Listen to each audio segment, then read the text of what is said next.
कृष्ण गोविंद हरे मुरारी, हे नाथ नारायण वासुदेवा। आपदाम भर्ताराम दाताराम सर्व संपदाम, लोकाभिरामं श्रीरामं भूयो भूयो नमाम्यहम्। रामाय रामभद्राय रामचंद्राय मानसे, रघुनाथाय नाथाय सीताय पते नमः। वक्रतुंड महाकाय सूर्यकोटि समप्रभा, निर्विघ्नं कुरु मे देव सर्वकार्येषु सर्वदा। सरस्वती महाभागे विद्ये कमलोचने, विद्यारूपे विशालाक्षि विद्यादेहि नमोस्तुते। ध्यान मूलम गुरु मूर्ति पूजा मूलम गुरु पदम, मंत्र मूलम गुरुर्भाग्यम मोक्ष मूलम गुरु कृपा। श्री कृष्ण गोविंद हरे मुरारी, हे नाथ नारायण वासुदेवा। कृष्ण वासुदेव सुतं देवं कंस चारूरमर्दनं, देवकी परमानंदं कृष्णं वंदे जगत गुरुं। गुरुर्ब्रह्मा गुरु विष्णु गुरुदेवो महेश्वरा, गुरु साक्षात् परम ब्रह्म तस्मै श्री गुरुवे नमः। अतुलितबलधामं सबलशैलाभिदेहं, धनुर्वनकृशानं ज्ञानिनामागण्यं, सकलगुणनिधानं वानराणामधीशं, रघुपतिभक्तं वातजातं नमामि। हरे राम राम राम हरे हरे, हरे कृष्ण कृष्ण कृष्ण हरे हरे। हरे राम राम राम हरे हरे, हरे कृष्ण कृष्ण कृष्ण हरे हरे। श्रीमद्भागवत महात्म्य पूज्यपाद श्री रामचंद्र जी डोगरी महाराज द्वारा अनुवादित है, आपके सामने प्रस्तुत किया जा रहा है। आप अवश्य सुने, धर्म लाभ उठाएं। श्री कृष्ण गोविंद हरे मुरारी, हे नाथ नारायण वासुदेवा। सर्वमंगल मांगल्ये शिवे सर्वार्थ साधिके, शरण्ये त्र्यंबके गौरी नारायणी नमोस्ते। शरणागत दीनार्थ परित्राण परायणे, सर्वस्यार्थ हरे देवी नारायणी नमोस्तुते। बोलो श्रीमद्भागवत पुराण महात्म्य की जय। देवताओं को अपरोक्षता बहुत प्रिय है। लिखा है कि राजा चित्रकेतु की 1 करोड़ रानियां थी। संसार के विषयों को जो मन में रखता है वही चित्रकेतु है। संसार के सर्वचित्र जिसके मन में बैठ गए वही चित्रकेतु है। ऐसा मन जब विषयों में तन्मय हो जाता है तभी वह मन करोड़ रानियों के साथ रमण करता है। ऐसा इसका अर्थ है कि चित्रकेतु की करोड़ों रानियां थी। श्रीमद् भागवत जी में अनेकों बार ऐसे प्रसंग आते हैं जिनका श्रोता और वक्ता विचार करें, उनका लक्ष्यार्थ क्या है, इस बात का हम भी विचार करें। इसके लिए व्यास जी ने अतिशयोक्ति भी की है और लिखा है, जैसे कि हिरण्याक्ष के मुकुट का अग्रभाग स्वर्ग से स्पर्श करता था और उसके शरीर से दशाएं आच्छादित हो जाती थी। लोभ दिन प्रतिदिन बढ़ता ही जाता है। यह तत्व बताने का उनका इस कथन से उद्देश्य था। सत्कर्म विघ्न आते हैं, इसलिए 7 दिन की कथा का क्रम बताया गया है। अन्यथा सूर्य जी और सोनकाद की कथा 1000 दिवस चली थी, विघ्न न आए, इसलिए व्यास जी सर्वप्रथम श्री गणेशाय नमः कहकर गणपति महाराज की वंदना करते हैं। इसके पश्चात सरस्वती जी की वंदना करते हैं। सरस्वती को की कृपा से मनुष्य को समझ में आती है।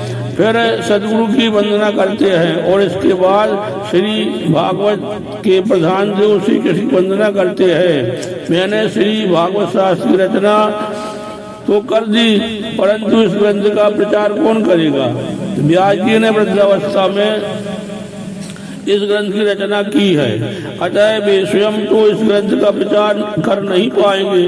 वृद्धावस्था में इस ग्रंथ की रचना कर लेने पर उनको चिंता हुई, यह शास्त्र अब किसको दे दूं, किसको दूं? श्री भागवत शास्त्र मैंने मानव समाज के कल्याण के लिए रचा है। श्री भागवत की रचना करके मैंने कलम रख दी है। अब तक मैं बहुत बोला, मैंने बहुत कुछ लिखा, अब मैं ईश्वर के साथ अपना संबंध जोड़ूंगा। मेरा जीव जो प्रभु से अलग हो गया था वह श्री कृष्ण के सम्मुख हो, इसलिए मैंने भागवत शास्त्र बनाया। भागवत यह प्रेम का शास्त्र है, इस प्रेम शास्त्र का प्रचार हो, वही प्रचार तो वही कर सकता है जो अच्छे विरक्त हो। श्री कृष्ण जी को छोड़कर अन्य के साथ प्रेम करने वाले इस कथा के अधिकारी नहीं है। ऐसा कौन मिलेगा?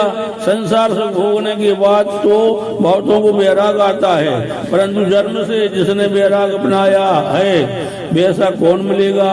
किसी योग पुत्र को यह ज्ञान दे दूं कि जिससे वह जगत का कल्याण करे, ऐसा विचार करके वृद्धावस्था में भी व्यास जी को पुत्र रचना जगी। भगवान शंकर वैराग के स्वरूप हैं। शिव जी मुझ पर कृपा करें और मेरे यहाँ पुत्र रूप में आए, तभी यह कार्य हो सकता है। रुद्र का जन्म है, परंतु महारुद्र जन्म नहीं है। भगवान शिव परम ब्रह्म है, उनका जन्म नहीं है। अतः अब शिव जी महाराज जन्म धारण करें तो इस भागवत का प्रचार करें। भागवत शास्त्र का प्रचार तो शिव जी ही कर सकते हैं, कारण उनमें ही संपूर्ण वैराग्य है। जन्म से जैसे वैराग्य हो वही श्री भागवत का प्रचार कर सकता है। श्री सुखदेव जी में संपूर्ण वैराग्य है। व्यास जी ने श्री शंकर की आराधना की, शिव जी महाराज प्रसन्न हुए। व्यास जी ने मांगा समाधि में जो आनंद आप भोगते हैं वही आनंद जगत को देने के लिए आप मेरे घर पुत्र रूप से पधारिए। भगवान शंकर को तो इस संसार में आना प्रिय नहीं लगता है। संसार में आने पर माया गले लग जाती है। कोयले की खदान में जाने पर हाथ पैर काले हो जाते हैं, बिना काले हुए नहीं रहते।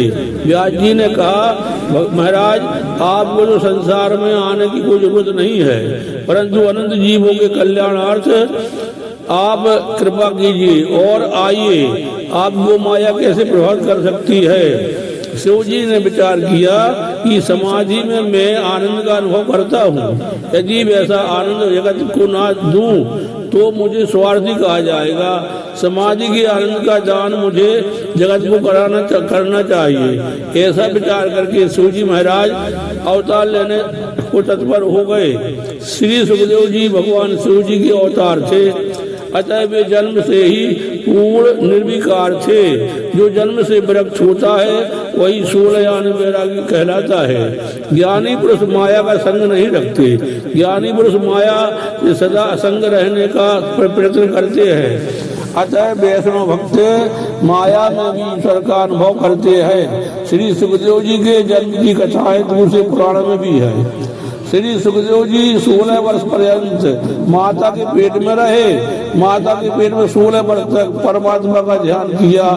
श्री व्यास जी ने पूछा कि तुम बाहर क्यों नहीं आते हो? श्री सुखदेव जी ने उत्तर दिया, मैं संसार के भय से बाहर नहीं आता हूँ, मुझे माया का भय लगता है। इस पर श्री द्वारकानाथ ने आश्वासन दिया कि मेरी माया तुझे नहीं लगेगी। तब सुखदेव जी माता के गर्भ से बाहर आए। सुखदेव जी की ब्रह्मनिष्ठा, वैराग, अलौकिक प्रेम लक्षणा भक्ति देखकर व्यास जी भी श्री सुखदेव जी को मान देते हैं। जन्म होते ही सुखदेव जी वन की ओर जाने लगे। अरणी देवी माता ने प्रार्थना की, मेरा पुत्र निर्विकार ब्रह्म रूप है, यह मेरे यहाँ से दूर न जाए, इसे रोको, इसे रोको। व्यास जी उसे समझाते हैं, जो हमें अति प्रिय लगता हो वही परमात्मा को अर्पण करना चाहिए, वह तो जगत का कल्याण करने जा रहा है। तत्पश्चात व्यास जी भी बेबल हो उठे, विचार करते हैं, अब यह तो जाता है, फिर कहकर आने वाला नहीं है। व्यास जी महाज्ञानी थे, फिर भी पुत्र के पीछे दौड़े। व्यास नारायण श्री सुखदेव जी को बुलाते हैं, हे पुत्र वापस लौटो, मुझे छोड़कर जाना नहीं है। मैं तुम्हें लग्न विवाह करने के लिए आग्रह नहीं करूंगा। तो भी श्री कृष्ण जी का ध्यान करते करते और सबका भान भूले हैं। उस उन्मत्त अवस्था में, भान भूली अवस्था में कौन किसका पिता, कौन माता, लौकिक संबंध का विस्मरण होता है तभी ब्रह्म संबंध होता है। जब तक लौकिक संबंध का स्मरण रहता है तब तक ईश्वर में आसक्ति भक्ति नहीं होती। सर्वव्यापक हो चुके श्री सुखदेव जी रक्षण द्वारा उत्तर देते हैं, हे मुनिराज, आपको पुत्र के वियोग से दुख हो रहा है, परंतु हमको तो जो पत्थर भी मारता है हम उसे फल देते हैं। वृक्षों के पुत्र उनके फल हैं, पत्थर मारने वालों को भी फल दे वही वैष्णव है। तो आप पुत्र वियोग से किस लिए रोते हैं? आपका बेटा तो जगत कल्याण करने चला है। व्यास जी अभी तक व्यग्र हैं। इस पर सुखदेव जी ने कहा, यह जीव तो अनेक बार पुत्र बना, तो अनेकों बार पिता बना। वासनाओं से बंधा जीव अनेक बार पिता पुत्र स्त्री बनता है। अनेकों बार पूर्व जन्म के शत्रु भी घर में आ जाते हैं। अपनी वासनाओं के कारण दादा ही पौत्र बनकर आता है। वासना ही सदा पुनर्जन्म का कारण बनती है। पिताजी, मेरे और आपके अनेक जन्म हुए हैं, पूर्व जन्म याद नहीं रहते, यही अच्छा है। पिताजी, ना तो आप मेरे पिताजी हैं और ना ही मैं आपका पुत्र। आपके और मेरे सच्चे पिता तो श्री नारायण है। श्रीमन नारायण नारायण नारायण, श्रीमन नारायण नारायण नारायण, भजमन नारायण नारायण नारायण, गोविंद नारायण नारायण नारायण, श्रीमन नारायण नारायण नारायण। वास्तव में तो जीव का सच्चा संबंध ईश्वर के साथ ही है। पिताजी, मेरे पीछे न पड़ो, श्री भगवान के पीछे पड़ो। आप अपना जीवन परमात्मा के लिए बनाइए। मुझे जो आनंद मिला है वह आनंद मैं जगत को देने जाता हूँ। तब श्री सुखदेव जी वहाँ से नर्मदा तट पर आए। श्री सुखदेव जी ने कहा कि नर्मदा के इस किनारे पर बैठता हूँ और सामने के किनारे आप विराजिए। पिताजी, अब मेरा ध्यान छोड़ दो, मेरा ध्यान ना करो। दूर से चाहे आप मुझे देखते रहें, परंतु ध्यान तो परमात्मा का ही करें। जो परमात्मा के पीछे पड़ते हैं वह ज्ञानी है। ऐसे के पीछे मत पड़ो, परंतु परमात्मा के पीछे पड़ो। भागवत की कथा सुनने के बाद आप भी परमात्मा के पीछे पड़ो, तभी कथा श्रवण सार्थक होगा। यह नर जो नारायण के पीछे पड़े हैं कृतार्थ होता है। व्यास जी अपनी पत्नी को समझाते हैं, यदि सुखदेव जी तुम्हें अति प्रिय है तो इसे अंतर्यामी को अर्पण करो। जो हमें अति प्रिय लगता है वो वह प्रभु को दे, तो हम भी प्रभु को प्रिय लगेंगे। ऐसे सर्वभूत हृदय स्वरूप मेरे सदगुरु श्री सुखदेव जी के चरणों में बारंबार वंदन करता हूँ। श्री कृष्ण गोविंद हरे मुरारी, हे नाथ नारायण वासुदेवा। श्री कृष्ण गोविंद हरे मुरारी, हे नाथ नारायण वासुदेवा। श्री कृष्ण गोविंद हरे मुरारी हे नाथ नारायण वासुदेवा श्री कृष्ण गोविंद हरे मुरारी हे नाथ नारायण वासुदेवा। श्रीमद्भागवत महापुराण की जय। पूज्यपाद श्री रामचंद्र डोंगरे जी महाराज की जय। श्रीमद्भागवत रहस्य आप सुन रहे हैं, कृपया सुने, लाइक करें, सब्सक्राइब करें एवं अपने कमेंट भी दें। अब कल से सुखदेव जी ने इसका रहस्य कथा प्रारंभ की है, जो आप सुनेंगे। जय श्री कृष्ण।